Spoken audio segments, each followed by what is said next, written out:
karibuni sana mulamu kwefe kwenyanga ino ukulimo kupira Nyasaye mbori muno kubembere mo kyakholera hano kubirira mbana befwe abe parish ino no kushamwe bali kanisa lya St Luke's kubokasi habundu ha Nyasaye halai kumona style ndo kumeta epoch hanyuma yawo muri muno sana kubukhana baniho umama balamere tsikhabe mala khando kukula a new lectern ichindiro shokusomera ko eshamurere iberuwa Nyasaye bushimeto kudafebwa mahandi nyanga ino kupira Nyasaye ori muno kubalia amakomekanene ndetsine abamaliro kwihana imberuwa Nyasaye bafuchirire okutenda naye niba musubira shigadalo umuhoni wabwe mana khando kusitafa mesa y'omwami kupira Nyasaye mbori muno mwe muno muri hambi nende Nyasaye olwa kutsirira nende omulamu kuno kwisabulano okuchaka nende okulamira kino electan eya Nyasaye abanyalire nimukase indai yene no likatande tsfaidi shoenda ta omundu wabakhonyera okukasi ari muno sana okukasi electan ino ili indai muno kuwakaribishia. Tunawakaribisha wale ambao wako kwenye mtandao ambao mnawatufuata katika ibada zetu. Tunashukuru sana kwa sababu mnajiunga nasi mara kwa mara. Abantu ba Nyasaye mama nyakwenda kwikhalanga mu masisi kanekano abantu babetsa atsamukanisa bonyene babetsa abatuto kuyomba kubali mu mtandao wengi ambao wanatufuata wako kwenye mtandao. Kwa hiyo ibada hii inakuwa na watu wengi walio hapa na wanaotufuata kwenye mtandao. Karibuni sana, mjisikie mkiwa karibu na Mwenyezi Mungu. Basi kutokwimbo wimbo 182 kama ndio wimbo hilo kutokutaka sashino ndano kutsirira ndo mudamo kutaka asadika nsabyosi wa mutira Yesu lokolare wa osiwe na mabanga kake osubirira gamukuja osiwe na mabanga kake osiwe moyo ko na mabanga keliponi ya Nyasaye ole sigubo titia osilarirwe osiwe na mabanga kake nanga hambino muhonya osiwe na mabanga kake tibanga muye wa kukomerwa osiwe na mabanga kake osiwe okoyoko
Basi maandiko yote matakatifu yameandikwa kwa uongozi wa Mungu, yanafaa katika kufundisha ukweli, kuonya, kusahihisha makosa na kuongoza watu kuishi maisha adili, ili mtu anayemtumikia Mungu awe mkamilifu na tayari kabisa kufanya kila kazi njema.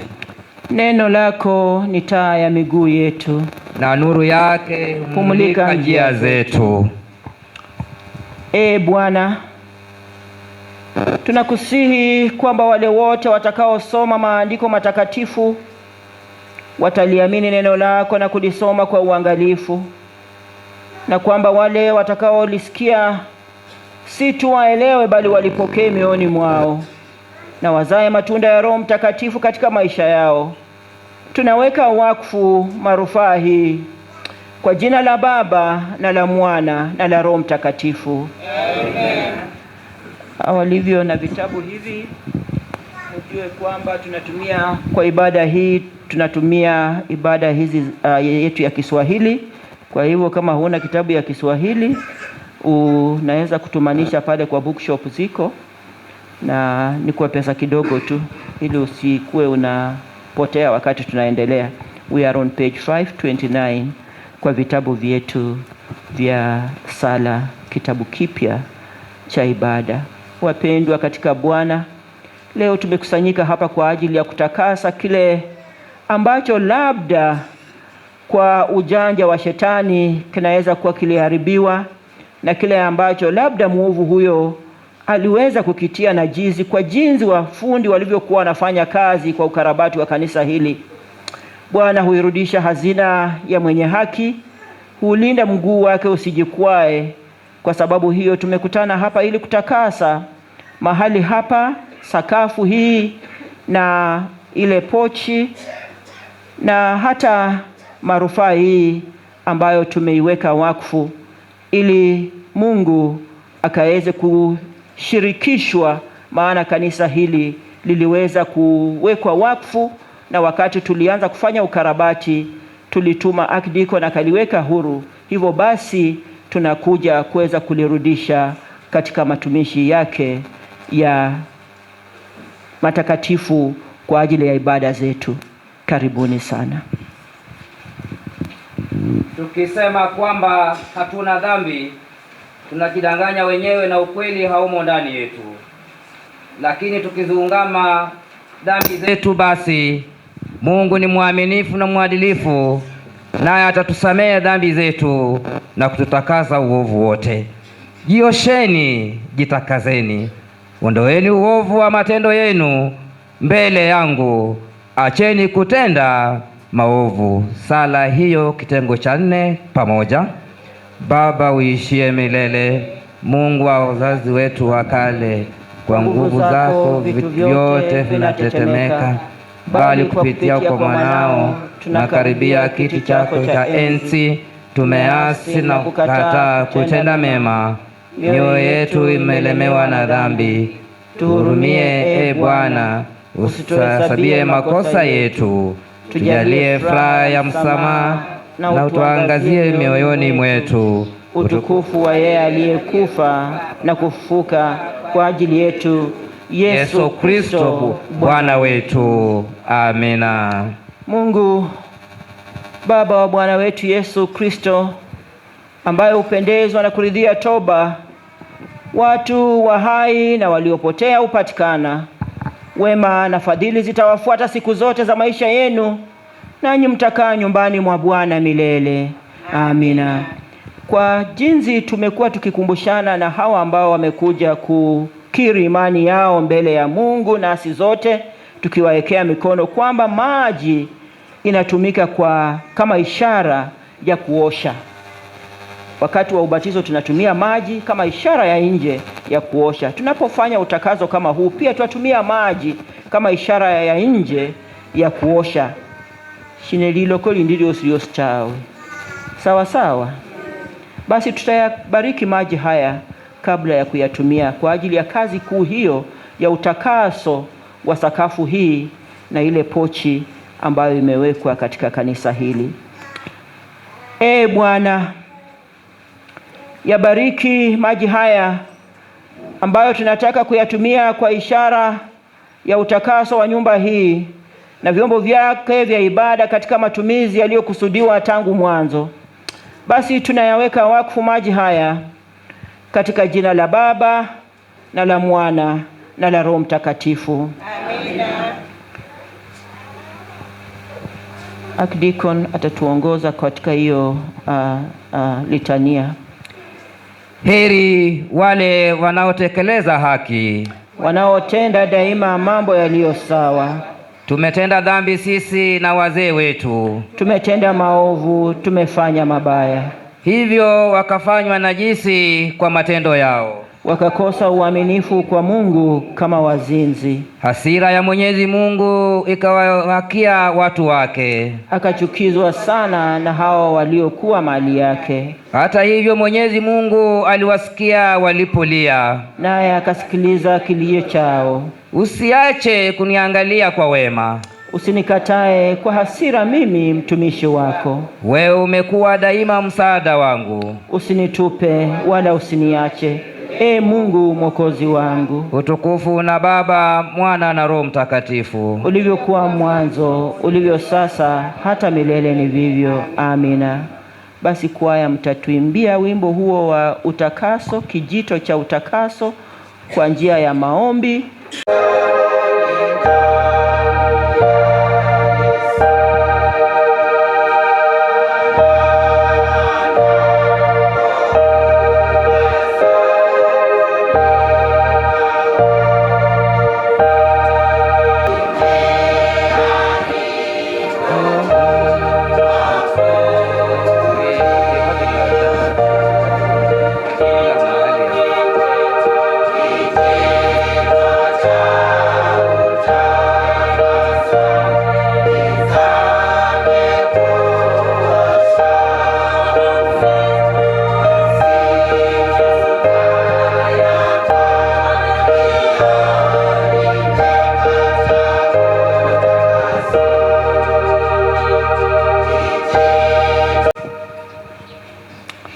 Basi watu wa Mungu, baada ya kazi hiyo ya utakazo wa sakafu hii na hizo vestries na pochi, sasa tunatangaza hivyo vyote kuwa virudishwe kwenye matumizi yaliyokusudiwa na kuweka wakfu. We are on page 535. Tumevitangaza hivyo vyote ambavyo tumeviweka wakfu tena kwamba vimerudishwa na kuwekwa wakfu. Mshukuru Mungu. Na hii pia tunarudisha kwa ili jengo lote na vitu vyote, labda kwa ujanja wa shetani vilivyokuwa vimetiwa najisi, kwamba vimerudishwa kwenye matumizi yake yaliyokusudiwa tangu awali vilipowekwa wakfu na kutengwa.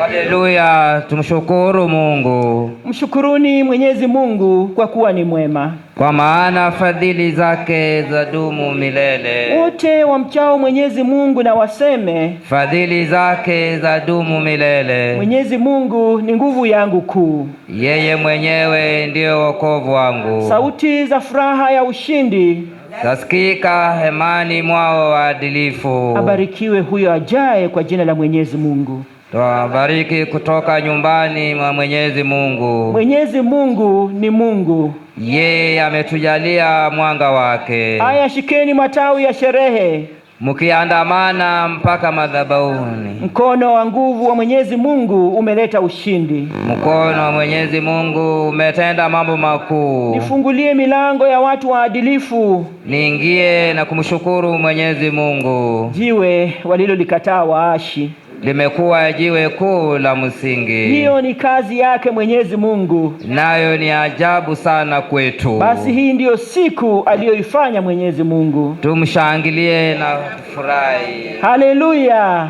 milele na milele. Amina. Basi na tuombe.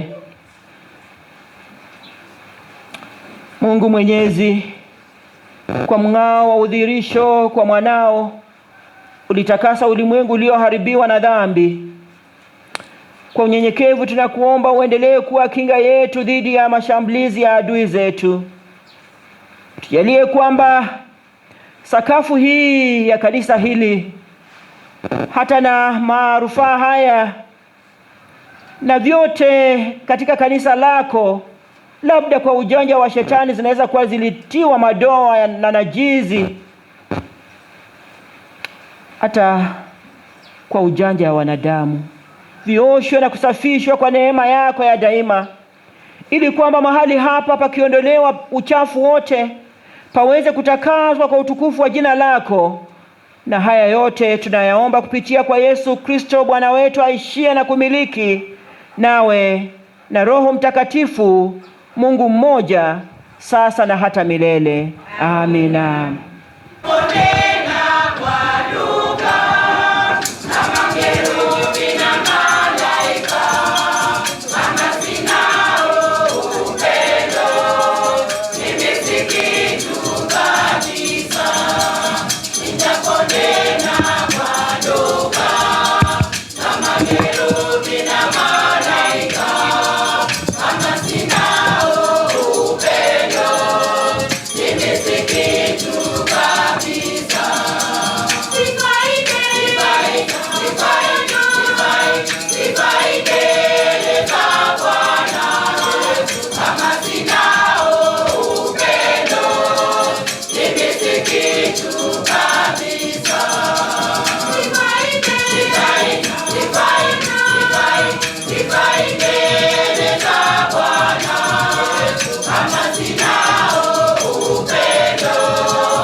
okhulekela ebyonono byefwe shinga ifola khulekela abakhuwononela ora khuyila mukhurechekhwa ta nokhuwonia emabi. Amina. Enyasaye unyala byosi oumanyilako emyoyo ky'abandu nenda kabekomba kosi nourabiswa likhuwa lyosi ta khukhusaya mbu siye obwiririsi bw'omyoyo kyefwe noheramo roho omulafu mana khwenyilenge elala nikhulihelesya olyale lira lyo lilafu shingo lwashikhukwanila khulwa Yesu Kristo omwami wefwe.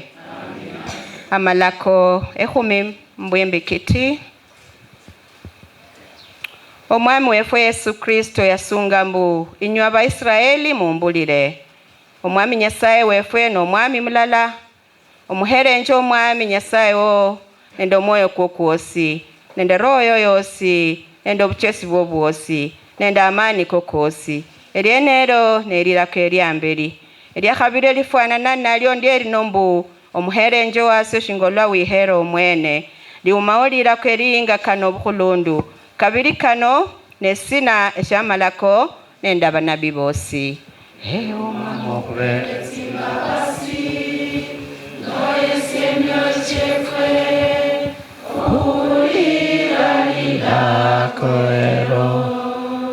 Isabatu na ilonda khukhwibulwa kwa Kristo Yesu.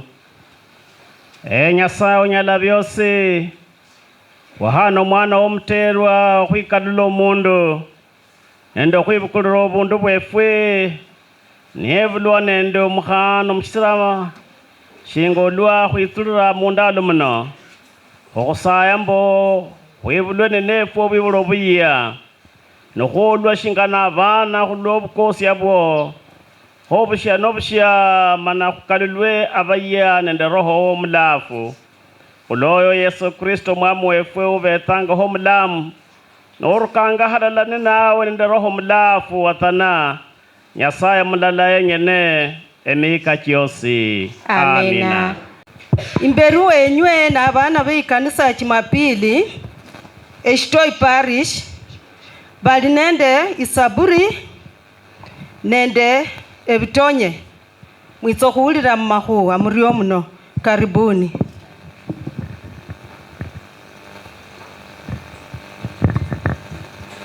Introduction. Imberi wenywe nifu abana ba ikanisa ya Jumapili khuli nende isaburi imiandala amakhumi kataru nende tsitaru ibolanga mbu lole shinga olwalili likhuwa lilayi lyokasi abana bomunzu ndala okhumenya mbulala khwingana amafura kolikosi akali khumurwe nikabira nikola khushirefu nisho eshirefu shahani nikola khutsingubo tsa ekosi khwingana elime lya Hermoni elishiranga khubikulu bya Sayuni okhubayawo niwo aha omwami asusya ikhabi mbu obulamu bwenzi yayo Mariam. Bishop Achendra khone nda ifamily yakha shingana mala akhola tusimame family ya askofu yote tunawashukuru sana. Tunashukuru sana Steve na thank you. Asante sana Steve kukuja na wenzako katika ibada hii. Nashukuru sana. Wale wenye wanafanya kwa ofisi Butere, ningependa kumtambua driver wetu Joseph. Najua wako pamoja nasi. Asante sana Joseph. Thank you so much. Tuko na communication ambaye ndio huyu. Yeye mnamjua tu kwa mikono na kazi anayofanya. Fred, thank you so much. Tuko na Fanis pale nje kwa bookshop. Fanis, yes. Fanis ndio yule bookshop iko pale nje. Tunaweza tukanunua vitabu pale. Tuko na chaplain, the Reverend Celestine ako pamoja nasi na hata mumemuona. Tunashukuru Mungu sana kwa hayo. Katika hiyo hali ningependa nisimamishe wachungaji wa dinari hii wenye wanafanya kazi na Rural Din. Msimame mpunge mkono. Asante sana kwa kazi nzuri mnayofanya. Mungu azidi kuwabariki sana. Labda kama kuna mwingine ningesahau, tuko kwa ibada, tutajuana baadaye.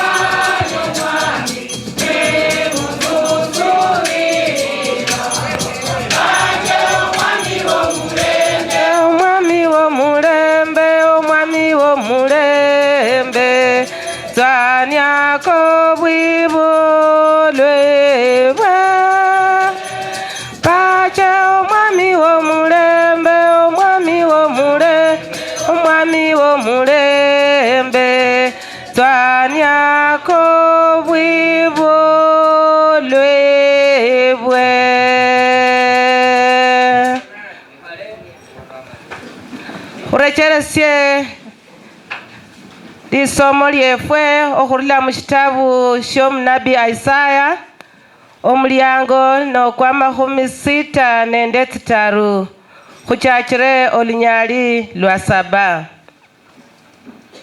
Isaiah 63 as verse from 7. Khusome.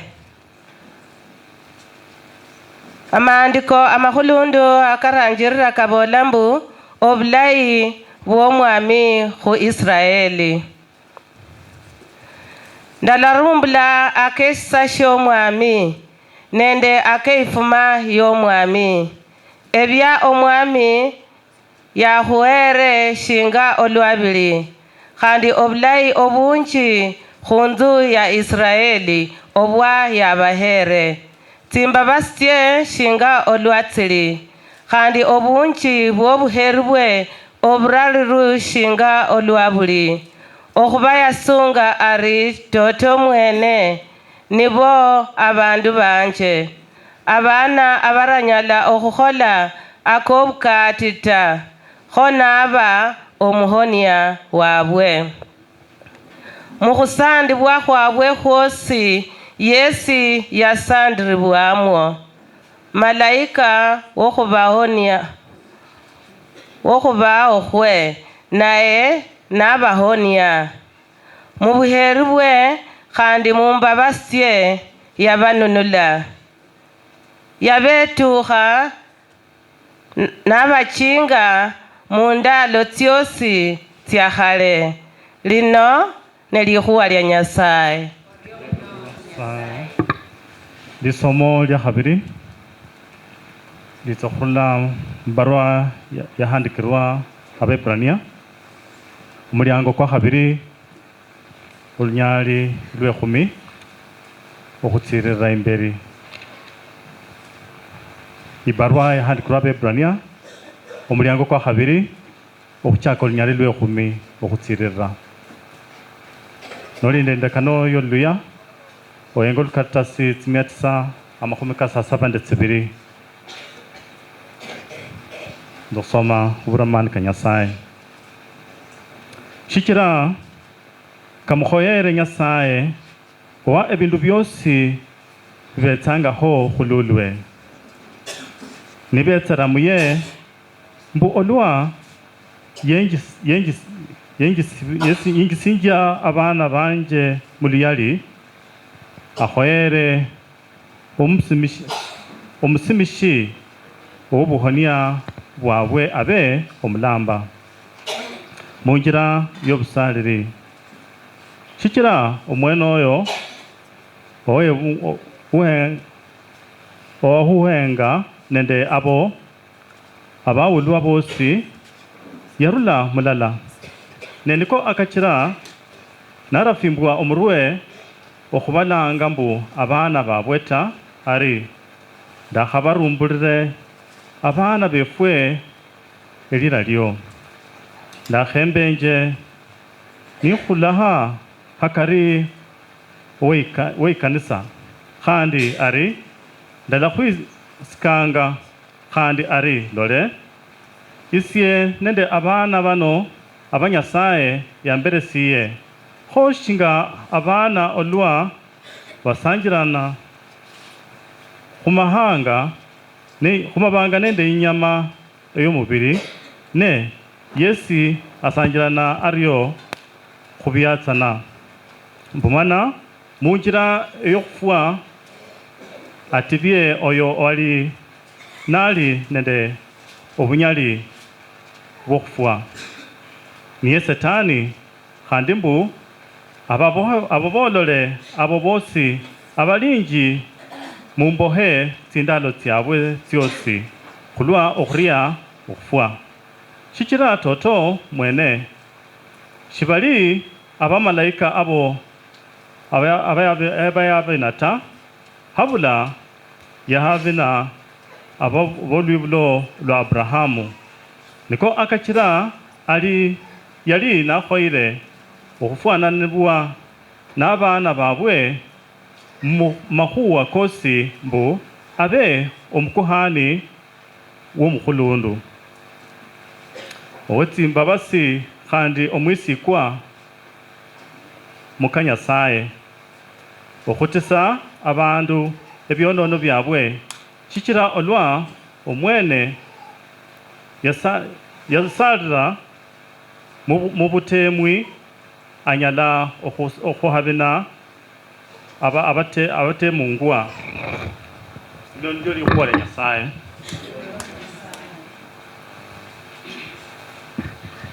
Kusingire fwesi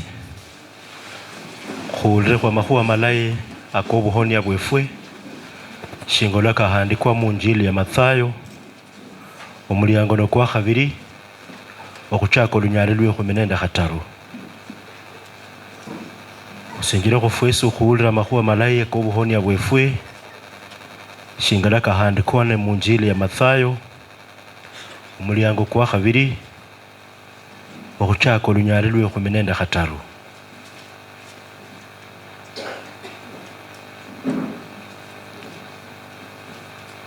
Okhwirishira emisiri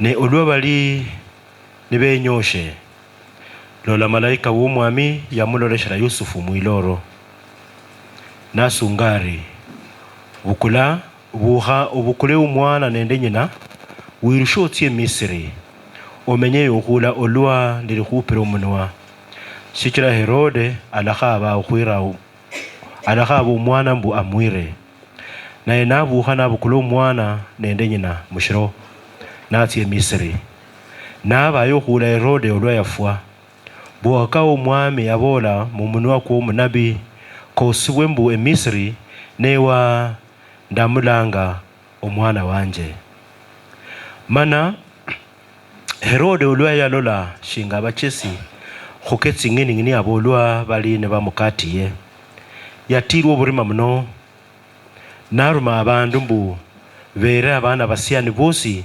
abali ne bali mu Bethlehemu nende mumbale tyalyo tyosi abemiyika 2 nende abalema khuo eshise shinga olwa shali eshia yanyolera khuo olwa ya noneresia khukawa chesi abo mana amahuwa kali ne kosibwe akasungwa nende Yeremia omunabi mbu omwoyo kwawulire khamurama okhulira nende okhwikhula okhunji Raheli nalirira abana be nakhaya okhulemi bw'omwoyo shikira babulaho. Ino ne Injili ya Kristo.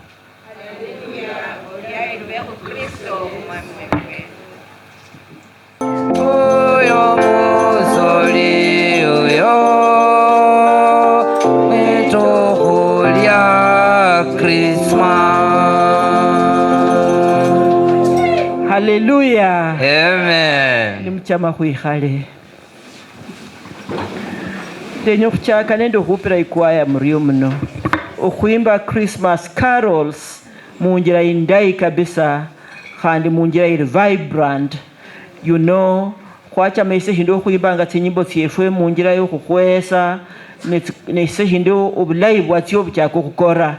Lakini kwaya yeshitoi as usual you are a vibrant choir mana khandi muimbanga carols tsyefwe tsa Christmas carols in a very vibrant way khupira Nyasaye mboriyo muno. Omanyire ba praise and worship labetsire ne bachako khonyo khukalusya ikiye enywe hasi ninja koko enda bano babere batira ikiye ikwaya khwatsirira tsa khuriyo kile manyala ba male betsa bati ba betsa bekasa batira ta that key eyamukhuchachi yenayo muriyo muno sana. Omukhulundu archdeacon halanda bakhulundu ba shefwe abakhole nabo hano khubukhala bano bwa Nyasaye nyanga ino nende mwesi abana ba Nyasaye abai parish ino eyomulafu Peter nende ikanisa ino yomulafu Luka khubashesya mulele Nyasaye mulembe bosi. Mwami Yesu yetsomubwe muhonia muriyo muno abana befwe aba St. Luke's okhukasirya Nyasaye habundu we hatakatifu hang'onefu mbuno khuyitsa imberi wa Nyasaye nokhuyingira habundu ahang'onirwa obulayi bwene kwa sababu Mungu ametuita hapa leo aweze kutufundisha msimu huu wa Krismasi. Wacha basi tuombe.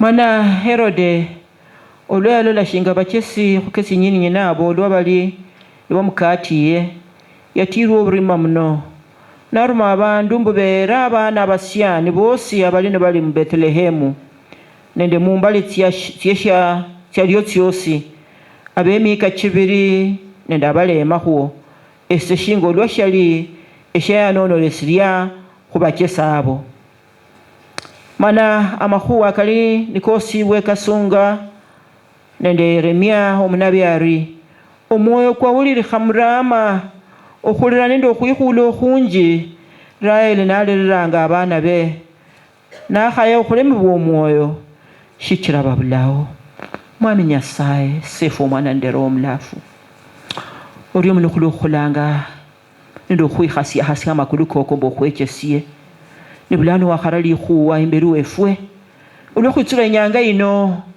eya abana babuleshisa basandiribwakhuwo the holy innocents omwami nochama khwechesie okhubirira mwikhwana lyomala okhura imberi wefwe shingo lwakhoire okhusinjira nende okhulera abana nokhushira muno beiwe emipango chicho shichikalirungwa ta khakhwechesie Nyasaye makhulwa Yesu Kristo omwami wefwe amina.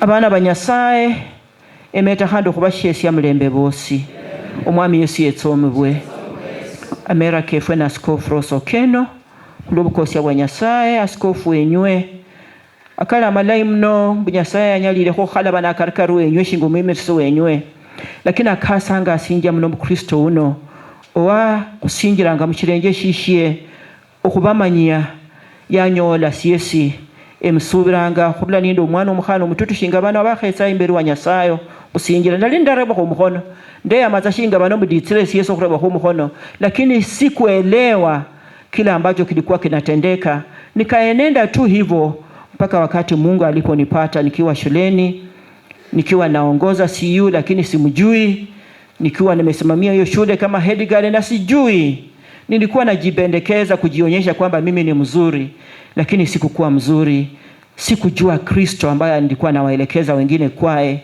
siku hiyo ambayo mhubiri alihubiri na hata akafanya altar call mimi nikasema siwezi enda kwa sababu nitajiaibisha sababu watu wananijua kama nimeokoka sasa nitaenda aje tena lakini Kristo alinifuata hadi usiku ule nakumbuka it was a confusion in my dormitory I was sleeping niliamuka nikajikuta nazungumuza tu sielewi nikatolewa baadaye nilielekezwa kwa mwalimu wetu wa CU naye ndiye alinielekeza kuweza kutubu dhambi zangu na tangu siku hiyo nikakubali kumfuata Kristo safari ambayo ni ngumu lakini naye amekuwa mwaminifu Kristo amekuwa mwaminifu katika hali ya changamoto za imani amenishika mkono na hiyo ndio furaha yangu ninapokaa na kutafakari katika maisha yangu linalonipendeza ni kwamba nilipata zawadi ya wokovu ambaye ni nguvu na ambaye ni msingi wa maisha yangu hivyo hata asubuhi hii bado nimeokoka Kristo yu Bwana wa maisha yangu nitazungumuza lugha zote kwa sababu nina ufahamu kwamba kuna wachache kati yetu ambao wangependa kusikia neno la Mungu lakini hawaelewi Kiluhya katanumula bamanyirete sineso bamanyiresa kwa hivyo nitakuwa natumia lugha hizo zote ili tuweze kuwasiliana neno lake Mwenyezi Mungu nyanga ino ne nyanga ya kulanga ngambu holy innocence inyanga eyabana ababuleshikha bererwa mwezi 28 kwa December lakini noenga mu diary yefu bamada basitiya khani ngora shekira basitiyata because yali ni itechiro bulaye ku nyanga ya Jumapili na baba uzima nabo basitiya khandi paka Jumatatu nyanga ino mwezi 28 ne nyanga ya kwetsuliranga shingo lwabana ababuleshikha berwa abana babuleshikha berungwa khulwa shina it brings us back khumakhuwa kakhwechirenje musession shosi esha Christmas nataka tujifunze kwa neno kwamba mipango ya Mungu haizuiliwi God's plan can never be thwarted Nyasaye mpango kukwe kumbuka tunazungumza kwenye mpango wa Mungu ambao hauzuiliwi Mungu alikuwa na mpango kwa mwanadamu mpango mzuri kabisa. Mpango wa Mungu kwa mwanadamu ilikuwa kwamba mwanadamu akaweze kuona na kuishi katika uzuri wake Mwenyezi Mungu. Khonya sae nalonga ebindu byosi mushyalo. Nosoma mu Genesis. Nalonga omundu wo kumalira. Omundu niye walongwa wo mwisho.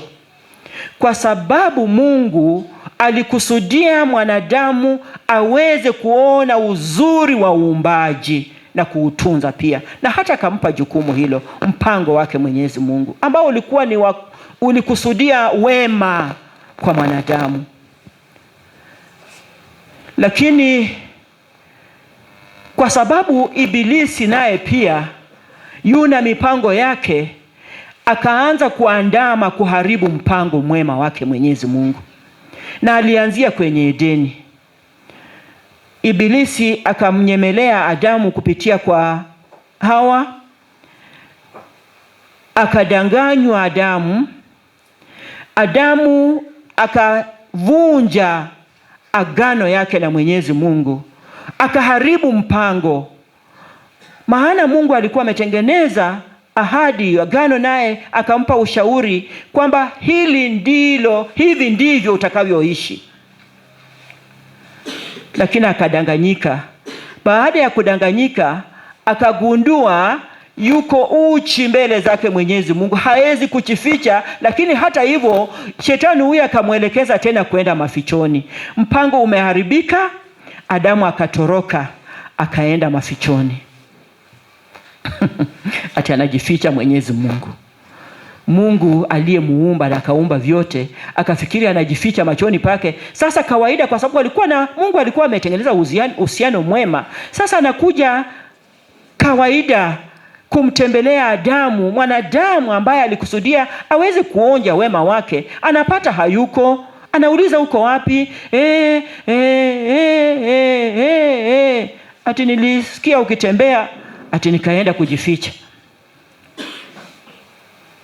Mungu akaghadhabishwa, akamfukuza Adamu kwenye shamba, akaweka malaika wake mwenyewe kulinda shamba. Niliona kulibolanga aba malaika balinda ngo mukunda netsinga sishebera tsibiri biyetsokana nakaluha muhandi. Adamu yetsokana niye fufuna handi yakaluha muo. Mpango wa Mungu. Shetani akafikiri amefaulu kuharibu mpango wake Mwenyezi Mungu. Hiyo ni shamba ya Edeni. Katika nchi ya Misri ambayo tumesomewa kwamba hapa Mungu anamshauri Yusufu kukimbilia. Katika nchi hiyo ya Misri,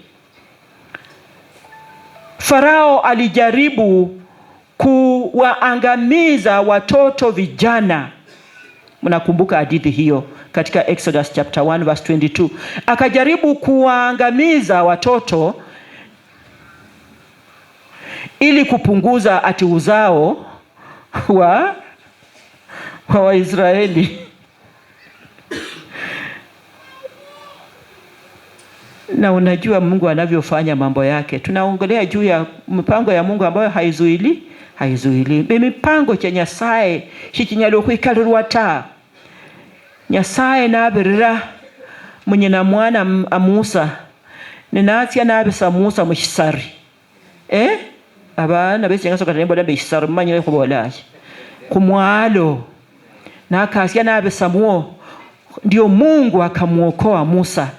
Kwa sababu Mungu alikuwa na mpango. Hata ingawa pale Edeni ati Ibilisi akafikiria imeharibika, Mungu bado anaendelea, anaokoa Musa kwa kimiujiza. Kwa sababu alikusudia Musa kuendelea sasa katika hali ya kutafuta ukombozi wa mwanadamu huyu, wakati huu ikiwa ni Israeli kutoka utumwani. So God intervened miraculously by saving Moses. Mungu akaingilia kimeujiza kumuokoa Musa. The holy innocence. Mpango wa Mungu hauzuiliwi. Tumeona kwa Edeni, tunaona Egypt. Kwa kitabu cha Esther kumbuka hawa ni Wayahudi.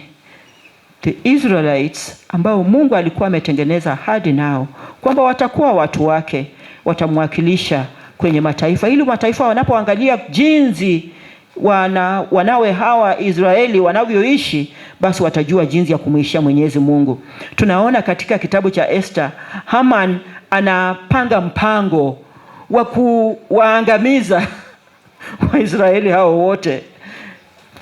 Alafu kupitia kwa Mordekai na msichana huyu Esther, Mungu anabadilisha mipango ya mauaji ambayo Haman alikuwa ameunda ili kuangamiza, inabadilika sasa ikawa ni yeye mwenyewe anaumia, anakufa. Mungu akaokoa jamii hiyo ya Waisraeli. Mpango wa Mungu hauzuiliwi. Sasa katika agano hili jipya, na mifano hizi ni mingi, nimechukua hizo michache tu. Katika Mathayo mahali tumesoma, tunaona katika agano ili in the New Testament, tunaona pia shetani anajaribu kuzuia mpango wake Mwenyezi Mungu, kumtumia Herode kama kifaa cha kuzuia mpango wake. Lakini mipango ya Herode inabanduliwa naye Mwenyezi Mungu, kwa sababu Yesu amezaliwa, na utabiri huu ulikuwa kitambo.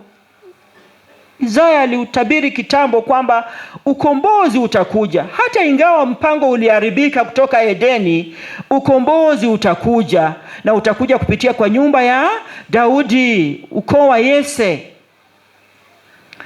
Sasa Yesu amezaliwa. Tunajua kwamba tumekuwa tukijifunza mambo haya, mamajuzi, wachungaji, lakini katika haya ni kwamba mamajuzi wanatunga safari kuja kumuona mtoto huyu ambaye amezaliwa, lakini Mungu anawaongoza. Wanaongozwa na Mungu ili wakaende Bethlehemu wakaone mtoto, lakini at some point they lost focus, kama jinsi tunavyo mara nyingi kupoteza mwelekeo sisi, na unajikuta katika nyumba ya Herode. Unajua mara nyingi tutapoteza mwelekeo hata katika imani yetu, na unajikuta katika nyumba ya Herode, na Herode usipochunga anaanza kutumia kuharibu mipango na kazi yake Mwenyezi Mungu. Sasa hawa mamajuzi wanajikuta katika nyumba ya Herode. Hapo ndipo mambo haya ambayo tumesoma yanaanzia. Kwa sababu wamefika hapo, wanauliza amezaliwa wapi mfalme? Na unajua wanaulizia kwa nyumba ya mfalme. Sasa huyo kumbe kitu kinatendeka ambacho mimi sijui. Alafu anafanya ujanja, anawaambia haya basi mimi sijui, lakini endeni mkachunguze, mtakapomuona mrudie hapa nami muambie pia mimi niende kumsujudu. Ujanja wa Ibilisi, kama ule ujanja uliotendeka pale Edeni ukajaribu kuharibu mpango wake Mwenyezi Mungu. Hapa tena tunaona Ibilisi anajiinua kupitia kwa Herode, atanataka kuharibu mpango. Sasa naye kwa sababu Mungu anakusudi, Mungu ndiye aliyekuwa na mpango wa mwanadamu. Usisahau hilo. Mungu ndiye aliyekuwa na mpango. Mungu akawazungumzia. Walipoenda wakafika, Mungu akawazungumzia, msirudie kwa Herode kwa sababu yeye anataka kuharibu mpango huu wa ukombozi. Maana mpango wangu ulipoharibika pale Edeni, mimi nakusudia kuregesha uhusiano wangu kati yangu na mwanadamu niliyemuumba, na nikasema ameumbwa, nimependezwa naye. Sasa hawa hawakurudia huko. So mmesikia tukisoma hapa kwamba hodwa Herode yaulu na koshingolo hapa abakesa ukesi nyini ne abo bali ndiwa mkati ye yatiru urima mno. Sasa kwa sababu akagundua sasa nilidanganywa kwamba watarudia hapa, ndiye akashikwa na hasira. Sasa akasema watoto wote wa miaka 2 kurudi chini wauawe, ili kusudi huyo ambaye walienda kumuona wakajificha, hawakutaka kurudia hapa, mpango wangu unaharibika, watajua kwamba hawajui, kulingana na Herode. Hatu watajua kwamba hawajui sababu nitamuua. Hata hivyo akili yake inamdanganya hivyo kwamba yeye hata anaweza kuzuia mpango wa Mwenyezi Mungu. Na hivyo kweli aliua, watoto waliuawa. Ndio sababu andiko linasema bomoyo kwa uli hamrama. Hii ni utabiri aliyokuwa ametabiri Yeremia. Mpango ambao aliyotabiri Yeremia akisema kwamba bomoyo kwa uli hamrama ukhulira nende ukhwikhula ukhunji Raheli naranga bana, kwa sababu kweli Herode aliua watoto wote miaka 2. You can imagine parents who are here. Khoti rahana khokho ke miaka 2 urundu rushinuna na kheza khanu lwa khulubere ne kharemwa iko kharemwa itshutsimba hata khabere khakonne khukusu wa khaja khabusu wa kharemu bwa bwene khalakwa shitsimba hata they were killed. Rahel alira khulwa shina mukha Yakobo inzu ya Israeli iwere abulokole mu bwomwoyo nikata nobe wakale mu wale muloha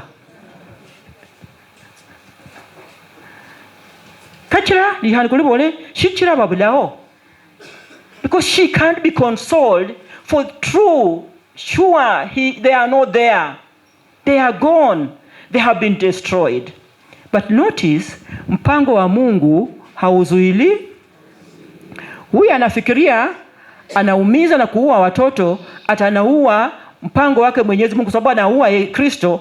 Kumbe Mwenyezi Mungu naye ametangulia, amemzungumzia Yusufu katika ndoto, amemwambia bukulo mwana nende nyina mwana mutiena Misri okuberoda khabo okumwira.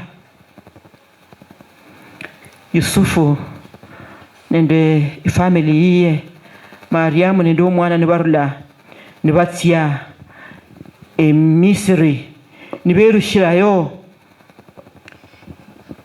khulola Herode uno nokhoyenga Herode khulolanga oburuchi obuli nende inzala oburuchi buhawajali hata kuua. Yani bakhabo khuba omuruchi hajali hata, and he was confused. You know, he was actually confused. Anaua hawa watoto ati kwa sababu ya Yesu. Yesu hajakuja kuchukua ufalme wake. He was confused kwa sababu anafikiria Yesu anakuja kuchukua ufalme wa ulimwengu. Kumbe huyu ni mfalme ambaye alitabiriwa awali kwamba yeye ndiye anakuja kuleta amani. Ufalme wake sio wa kidunia, ufalme wake ni wa mbinguni. Umekuja kupigana na nguvu za kidunia za ulimwengu ili akaregeshe uhusiano wake na mwanadamu ulioharibika pale mwanzo. Sasa huyo anaua watoto. Tunaona uongozi ambao haujali, bora umepata. Nafikiri hayo maneno ni mazuri sana sisi wa eneo hili la Afrika, viongozi hasa wa kisiasa wa eneo hili la Afrika, na hasa mno sisi wa Kenya, viongozi wa Kenya, kusikia maneno kama haya ambayo watu hawajali. Hata kama ni kuua lazima nipate, bora niwe, hata wakikufa and nobody will be talking about them. Bora ni protecting uongozi huo, kuzuia, kujenga kuta ati mwingine asipatikane, hata kama ni kuua. Hata kama hawapati fadhili ya kusoma, haijalishi, bora tuwe pesa hizi zipatikane. Hata kama tutaweka hazina zingine ambazo hazieleweki, bora tukusanye pesa tuweze kuhonga wananchi turudi tena. Alafu tutawaambia hata hivyo tunaenda Singapore. It's not a big deal. Na wataamini tu. That is how we kill society. That's how we kill the children of God. Hivyo ndivyo tunavyoua watoto na wananchi kwa sababu ya tamaa zetu za uongozi. Hata katika kanisa si ajabu kwamba hata kanisa katika hali ya kutafuta uongozi watu wanaweza kuuana. Naona mnatigiza vichwa. Ni kweli watu wanaweza kuuana besi nesi wakabere umwimirisi, nesi wakabere mkambi, nesi wakabere leader, nesi wakabere padri, nesi wakabere bishop, esiye umudafwa, nesi wakabere weshikwenyi omundafwa. Kata niweza wana bakhuyinia huo nelano sho nobele nuisa mukanisa buli nyanga nochweho kuitsa kachira na unajua dochweyanga abanje bakuduzi jingo mwimirisi oberanga unawaua. You are not any different from Herod who kills innocent children. Kwa sababu unapofanya hivyo wale ambao wamekutegemea wamekuona ukiwa kiongozi na unaenda kujikalisha bwana unaendelea kujikalisha bisirere. Oh my goodness, you are killing God's people. You are not any different. Sikwa tinda ino yenyu nonga irobula yatinya sikuitsanga kasimenya khabira khatarota akhando khatiti ne khadi sikwa siafwana na ino yawo khane yifu ino yatinya muri muno bakukhu banje nende bamama banje nyo mwatinya sikuitsaza nitsubukha akhando khatiti mbolera undi mbubare bane kho shibumbu mweshi mwane kho mnokula kabanata atsire Bobadra bolo mutawa ba yele khakwimba ko ikora se shokole mbere mwimba yilo ayeye la khane khole uno mwimbere naba nakho dangario shembo dange nywetawe. Na tunapofanya hivyo tunaua, because kuna wale ambao wametutegemea katika uimbaji wao wanabarikiwa nao. Sasa unaua nyoyo ya watu. We are not any different. Leadership that is selfish iko inajifikiria yenyewe, haifikirii wengine. Inaumiza watoto na kuua watoto innocently, kwa sababu hata kiini cha kuwaua si sawa, kwa sababu huyu hajakuja kuchukua ufalme wake Herode, lakini Mungu akaingilia akaokoa, kwa sababu mpango wake lazima ukamilike.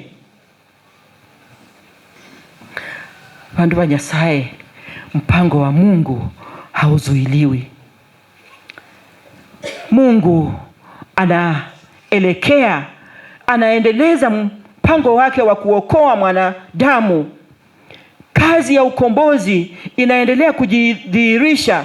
Hivyo tunaona Mathayo huyu anavyotuonyesha na kusimulia hadithi hii ya kuzaliwa kwake Yesu Kristo na kuilinganisha na jinsi alivyookolewa Musa, Mungu akijua kwamba ataenda kuwakomboa wana Israeli kutoka Misri, na Yesu huyu atakuja kukomboa ulimwengu, kurudisha mwanadamu katika nafasi yake aliyokusudia Mwenyezi Mungu. Hivyo mpango wake ukaweze kukamilika.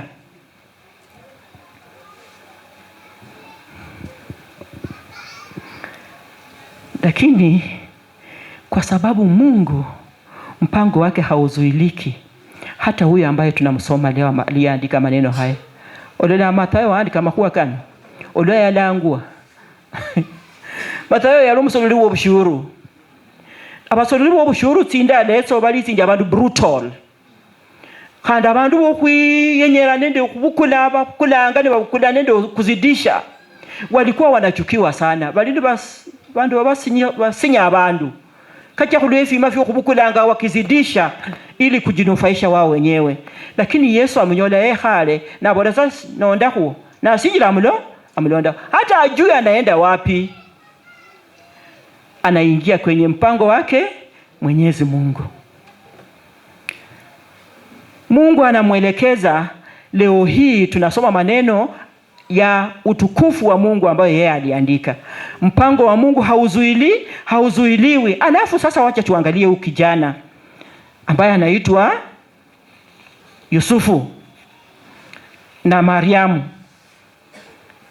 Tunaposoma habari ya kuzaliwa kwa Yesu Kristo wakati sisi tunafurahia sana, kwa sababu tumepata wokovu, amekuja kutukomboa. Lakini hawa ambao Mungu aliwatumia kukamilisha mpango huo, ilikuwa ni jambo la dhiki kwao. Ababu kama no baline ndebise bitinyu. Kachira bachako babo bahamba neshiboi. Mwamanyo luya yilo. Yusufu wahamba omukhana uneshiboi. ne mushima shi Yahudi no hambirwe shi wema no nyole chembole nende inda bono musigo shali tsinji shindu sha ibu khandi kenya khanga wirwoda swena machina no mkhana uno na Nyasaye khandi amwibushira mwiloro Yesu kunyola inda eharo mlafu no mkhana uno katabilo kupara khonishi this uncertainty, what do I do? Akasema ninakubali moyo wangu amwadhimisha Bwana. Akapokea kwa unyenyekevu kwa sababu Mungu anafanya mpango wake ambayo hauwezi kuzuiliwa. Huyu msichana anapata aibu kwenye jamii, anabeba mimba, na hata hivyo baadaye alitolewa alipotangaza tangazo la kwenda kuandikiwa kwa kila mmoja kufanya orodha, si ndio? Akatolewa na bwana yake huyu Yusufu. Mnakumbuka Yusufu aliposikia habari ya huyu msichana kupata mimba, alifadhaika, akawa anawazia kumwacha. Hata yeye alikuwa ameaibika katika jamii kwamba sasa yeye anampoza msichana ambaye tena yuna mimba. Haikuwa jambo rahisi kwao. Lakini kwa sababu Mungu anatekeleza mpango wake, akamtumia malaika tena. Mungu akamzungumza, usimwache msichana huyo. Huu ni mpango wangu. Bandu ba Nyasaye, Mungu yuko na mpango katika maisha ya kila mmoja. Mungu yuko na mpango katika maisha yetu kila mmoja. God has a plan for each one of us. Tumeona alivyokuwa na mpango na mwanadamu tangu uumbaji hadi wakati huu. Maneno haya ambayo tunayasoma, tunaona hata katika mpango huu anapomwelekeza Yusufu mpaka anampeleka mafichoni, tena anamrudisha kutoka mafichoni, ili mpango wake. Umesikia akisema kwamba namubora kadoka kachira niba imango kwiro mwana ba maruhu okufu, lakini leo hadanyoda uli mburuje kandi no musiani wa Herode ninauna naye nakoleshe kandi naye namanyadu wangu Nyasaye khanaru manambira rulandano tia Nazareth. Akadohange Nazareth wa hebulirwa mwene Yusufu eweshi fwa wesha munyolera, lakini achendanga mupango kwa Nyasaye. Ese shindo nyado khudana nikafwana keshifwa bwembula mubuo opare na mabi kabisa. Khanda abantu bakutseshe ahundi batsaka kati umwana ho ahundi bakutsaka kati iwo mwene bo rokho yata mbushiye khwalanga muniye bolola huo katokoroka Nyasaye akholanga.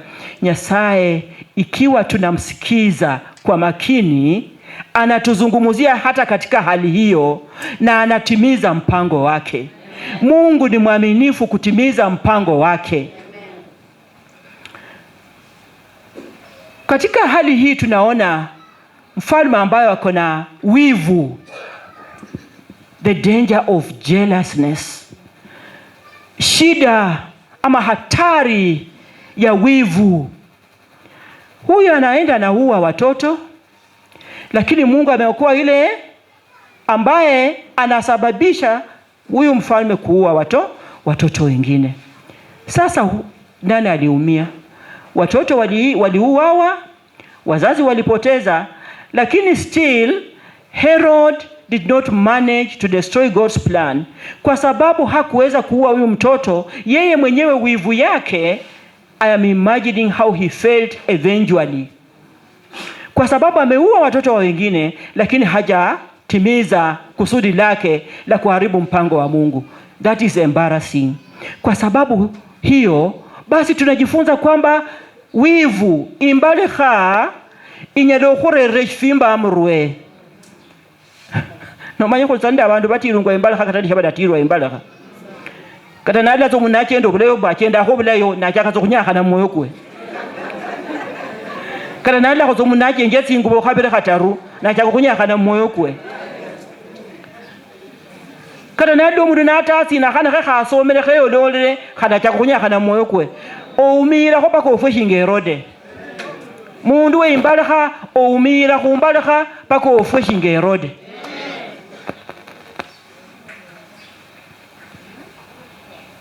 Kwa sababu yeye hakufaulu, lakini ameumiza. Kwanza yeye aliumia mara mbili. Aliumia kimawazo, akaumia kimwili kwa sababu mikono yake ilijaa damu yenye haina hatia na hakufaulu. Hivyo ndivyo wivu inavyofanya. No khabango kuumisia abandi. no khabanga bakwe ewe ne unyakhananga khano nyodo kunyola kubulole bomochesha okonanga ta okona no para bana bafundane yese no mutoka siema nabanje bale bari no khoya zokona no nyola kubulole bomoyo khando kofulali wangu chonga makanya ke khonyele moni bo sinshira kubana baba ashiyo.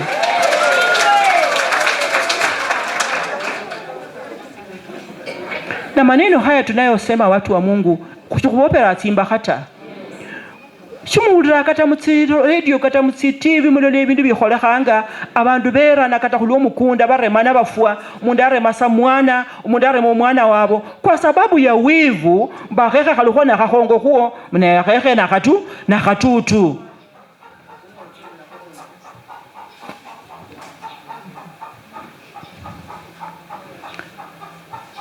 Sasa I finish.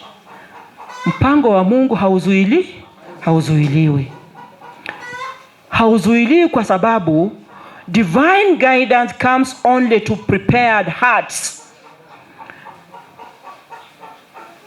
Mwongozo ama mwelekeo wake Mwenyezi Mungu unakuja kwa mioyo ambayo imejiandaa kuelekezwa naye Mwenyezi Mungu. Nyinyi mmekuja leo hii kukiri imani katika Kristo. Mungu atawatumikia ikiwa mioyo yenu itajiandaa kumpokea yeye na kupokea mwelekeo wake. Yusufu khasiana khano katani mkunyakana kwa khekula marika ko kunyasaye khawuli lisinje nyasaye katana koromele na jachile no kule Misri khawuli lisinje nyasaye na kharula la khabere bakhezano khadu no khetse khanjira khano mwibulili omwana kwirwa hano khani nyasaye asungana ko khanda kharula khashukhana nyasaye yemereranga emiyo kiri tayari okwimirwa naye. Je, kuli tayari okwimirwa nde nyasaye?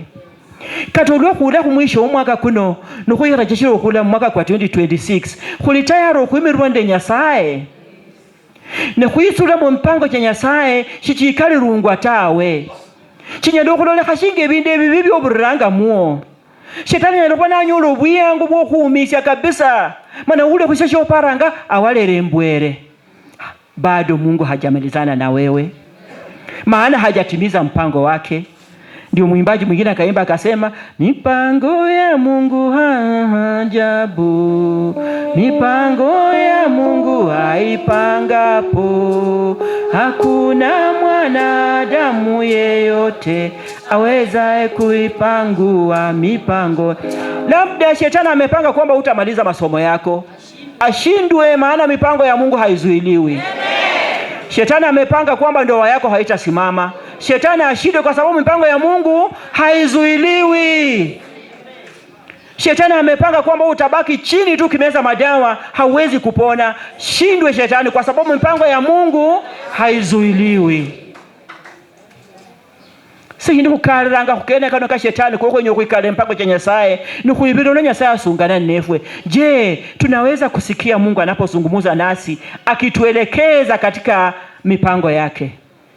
Hata katika machungu ya maisha tunaweza kumsikia Mungu akituelekeza katika mipango yake. Jinsi alivyoelekeza kijana huyu akamwelekeza kwenye mipango yake, sisi tunaweza kumsikiza Mungu anapotuelekeza hata katika changamoto za maisha. Tunaweza fungua masikio yetu tumsikize.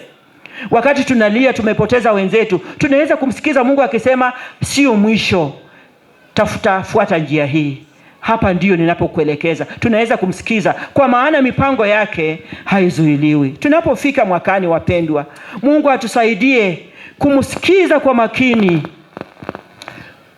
kutojitakia na wivu, ili tusiumize wengine wasio na hatia jinsi tunavyoumiza wengine, na hasa mno watoto, kwa sababu watoto tunawaumiza sana wakati tunakosa kuwaelekeza katika maadili mema. Kwa sababu wakati mwingine tunasengenya watoto wakisikia, basi tunawaua, hatuwaelekezi kwenye maadili mema.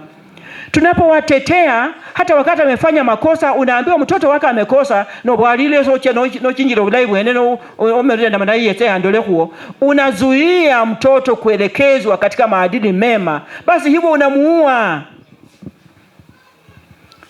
Ni kwa njia nyingi tunaua watoto wetu, hata kutowaelekeza kufanya kazi. Kuna watoto wazazi tunalea watoto wanakaa tu Bukata na hali yesho kulia na hawezi osha hata sahani yake. Anaacha hapo.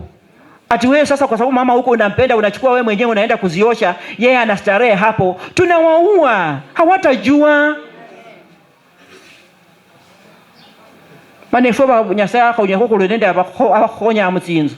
Maana haba na bali wanaacha tu hapo vyombo.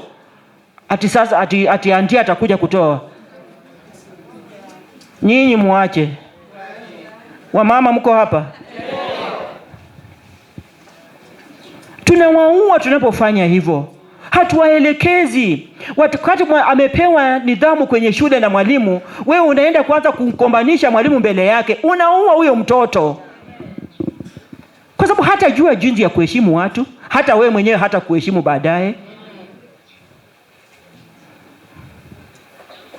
Lakini hata ikiwa kuna uwezekano wameharibika kufika hapo, bado Mungu anazungumza. Bado mpango wake haujatimizwa. Mungu anakuzungumzia, kuna vile unaweza kurekebisha. Nyasaye akhonye. Ulwa kuitsulira nyanga ino ya Holy Innocents. Kwamba mpango wa Mungu hauzuiliwi. Hauzuiliwi tunapomsikiza kwa makini na kudhamini wengine, kutokuwa na wivu wa kuwaumiza na kuwaelekeza watoto wetu kwenye maadili mema, kwa jina la Baba na la Mwana na la Roho Mtakatifu.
Nebisoni nibemeto kukulira mro mlafu okulira balula ombwambo obura waota. Amina.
bane abaana babano besenje bwebisoni n'ebisoni nibemeeta okulamula omulaafu okulole obulamu bwabwe oburakamata. Amina.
Nyasaye Nyasaye kwaba osie kuwo naba nachama ku mwaka omuya mana khane nakhwambusya bumunyolekho tsikhabi mube nende omwaka omulayi okwetsikhabi nende obuhuli nende okhunyola bakhabanga munyole kwa sababu Mungu anajua ile kitu unatafuta. Bolwe khula mwaka kulia omwami hane ebindu bimikhodo chiefwe akoleze tsikhabi mmikunda mmiruko chiefwe mu bana befwe mulole khululailwa Nyasaye mu mwaka okwa 2026. Omulembe kwa Nyasaye kushira omanyi bwosi kumulinde jemioyo chienye ndo bisu bwenywe mubuyinja nendo bwene bwa Nyasaye nendo bw'omwana wa Yesu Kristo mwamu wefwe neikhabi Nyasaye onyala byosi sefwe nendo omwana nende Roho Mulafu ibewo mwinywe nimenya khwinywe tsindalo tyosi. Amina. Munderero rwala rwanje oruko amakhumi kane nende rune mulala kharwakora tawe enjamiro khulola katoro nurwiboire bitambaya mnafundisha hawa watoto vizuri sana. Wimbo lwekwe olwimera tukune wanyi olwimbo nyakutaru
lyali lyarebwako lichina lyokwikula tawe obulano kwabale kuba kesi yabo muhandi kesa shigolwa kali mana kuza sokulikula ngupela nyasaye olyomunota ekanisa yamali okwikulwa obulano anja kula nyasaye kunyola ko privilege yokwikula lichina yekulwa kala lindo kwa bisho nano okikula lichina lino nomba play gino le nyasaye sefwe ndo mwana nende roho mdafu. Amina.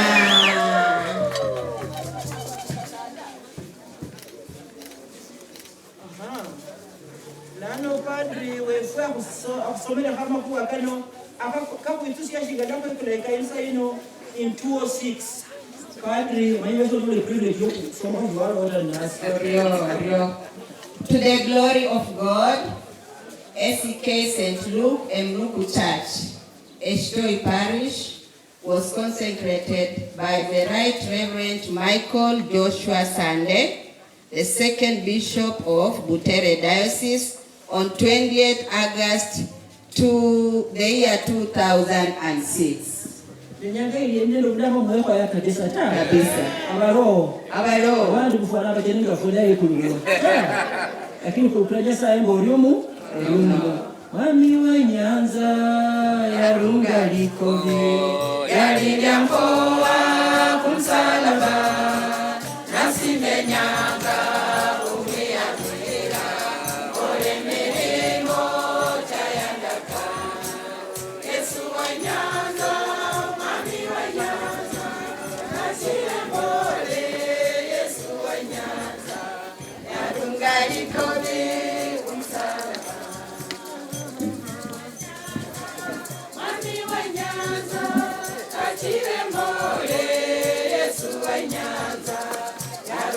Likobi umsalaba imalokuona ukolo kwanje kose kama uloshe nobsambali ango alai kwalo tuseme domina ngina singe asure Yesu wa Nyanza mami wa Nyanza kachile mbole Yesu wa Nyanza Likobi kumsalaba. Mama yetu Bishop, watoto wako wa St. Luke's Emnuku Church wamekutengenezea ama wametengenezea hii chakula na wanaomba ukate ili tule. Karibu. Asante sana abana befe ba St. Luke's Emnuku.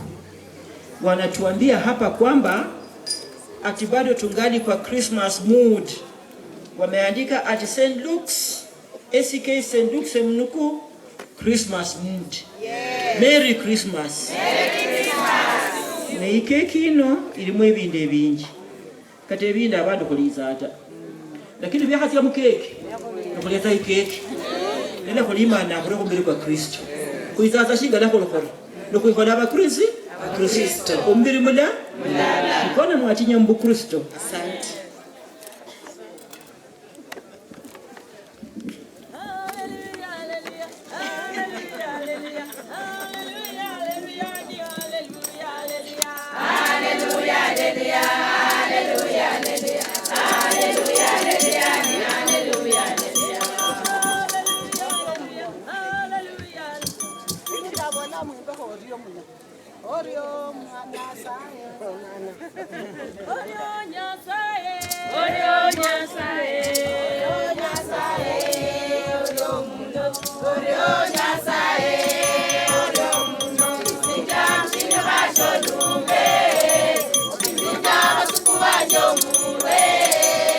Wasika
lumbe Bibinja basukubanyo murwe Kosika wangolele monanga uryo Kosika wangolele monanga uryo muno Odo masia Odo muno Odo masia Odo muno Bibinja msini basho lumbe Bibinja basukubanyo murwe Kosika wangolele monanga uryo Kosika wangolele monanga uryo muno Odo Jehova Odo muno Odo Jehova Odo muno Bibinja msini basho lumbe Bibinja basukubanyo murwe Kosika wangolele monanga uryo Kosika wangolele monanga uryo muno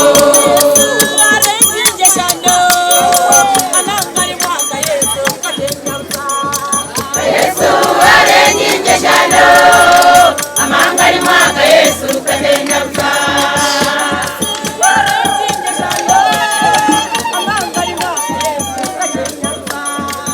Yesu arenginje shalo amangari mwaka Yesu katenya mfa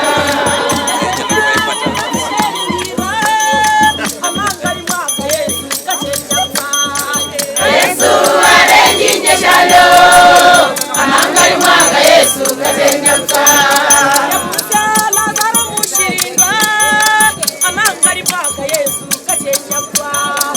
Yesu arenginje shalo amangari mwaka Yesu katenya mfa. Kwa waumini wote kanisa la Anglikana, leo hii tumekusanyika hapa kwa sababu ya confirmation classes, na kwanza nimshukuru our bishop kwa kutuelekeza katika kitendo cha leo, na tunashukuru. Tunapotoka hapa, we are going to be witnesses for this church. We are going to disciple, we are going to proclaim the word of God, and we are going to renew it. And as from now, I'm a confirmed member of this church, and I'm going to do to what the Anglican Church needs, and I'm part of the body of Christ. We thank you all for coming here, na tushukuru kwamba kila mtu ambaye ametufunza katika maneno haya ili tukaweze kuwekewa kuwa confirmed. Ni kumalizia kwamba wale ambao walitusimamia hatutawaangusha, na bishop vile umekuwa hapa na ukatuelekeza kwamba tufanye mema katika Kristo, hatutayaacha, tutayafuata hadi mwisho katika safari yetu dunia hii. Mungu awabariki, asanteni sana. We continue to thank God for the opportunity to worship here na Wakristo hawa wa St. Peter's Chitoi, lakini kanisa hili la St. Luke's Emnuku. Leo hii tumeweza kuwaombea hawa 44 ambaye wamejitokeza kusimama katika imani ya Kristo. Na leo hii pia tunakumbuka kwamba ni siku ambayo tunaadhimisha dhuluma iliyotendewa watoto wachanga, the Holy Innocents Day, wakati Herode aliwaua watoto bila hatia, ati anajaribu kuzuia na kujikinga dhidi ya hofu kwamba ufalme wake ungechukuliwa. Na tumejifunza kwamba hata tunayaona maneno haya katika Afrika, hasa mno nchi yetu ya Kenya. Watu wanajitafutia mno kutunza ili wasipoteze, hata hawajali ikiwa watu watakufa, lakini bora wao wameweza kujilinda na waweze kudumu katika uongozi. Hivyo ndivyo ilivyokuwa na Herode, na tumekumbushwa pia kwamba mipango ya Mungu haizuiliki. Herode alijaribu sana kuua Yesu, lakini hakufaulu. Hivyo basi Mungu anapoendelea kutimiza mipango yake haiwezi kuzuilika. Tunashukuru Mungu sana kwa makaribisho, na tunawashukuru pia wale ambao wamekuwa wakitufuata kwenye mtandao mara kwa mara. Mungu akawabariki sana, na tunawatakieni mwaka mwema wa furaha na mafanikio, mwaka mpya wa 2026. Mungu awabariki sana. Amen.